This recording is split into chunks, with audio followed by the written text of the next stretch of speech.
Hi friends, எல்லோரும் சொல்லுவாங்க, நீங்கள் ஆம்பளை பிள்ளைய பெற்றிருக்கீங்க, கொடுத்து வச்சவங்க அப்படின்னு சொல்லுவாங்க. பெண் பிள்ளைகளை பெற்றவங்களுமே கொடுத்து வச்சவங்க தாங்க. ஏன்னா ஒரு அம்மாவுடைய கஷ்டம் ஒரு பெண் பிள்ளைக்கு தான் தெரியும். இப்போல்லாம் என்னோடய செல்லக்குட்டி பார்த்திங்கன்னா, ஸ்கூல் விட்டு வந்ததுமே அவங்களோட லஞ்ச் பாக்ஸ் எல்லாம் கழுவி வச்சிட்றாங்க. அவங்க சாப்பிட்ட தட்டெல்லாம் வாஷ் பண்ணி வச்சிட்றாங்க. அப்புறம் நிறைய ஹெல்ப் பண்ண ஆரம்பிச்சிட்டாங்க. ஆனால் 5வது தான் படிக்கிறாங்க. பரவாயில்ல, அவங்களுக்கே ஒரு மைண்ட் வந்திருக்கு இந்த ஒரு வாரமாக. அப்புறம் இன்றைக்கி நைட்டுக்கு பார்த்திங்கன்னா தோசையும் காலையில் வச்ச சுண்டல் குழம்பு வந்தாங்க. அதாவது எங்கள் வீட்டுக்காராக இருக்கட்டும், எங்கள் குழந்தைங்களா இருக்கட்டும், எங்களுக்கு அது வேணும் இது வேணும்லாம் கேட்க மாட்டாங்க. அதிகபட்சம் ஒரு முட்டை ஊற்றி கேட்பாங்க. அதையும் நான் ஊற்றி கொடுத்துருவேங்க.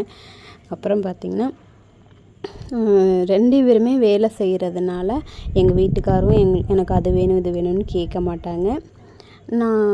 பிள்ளைங்களும் அதே போல் தான். அப்புறம் இன்றைக்கி அப்படியே உட்காந்து ஜாலியாக எல்லோரும் சாப்பிட்டாச்சு.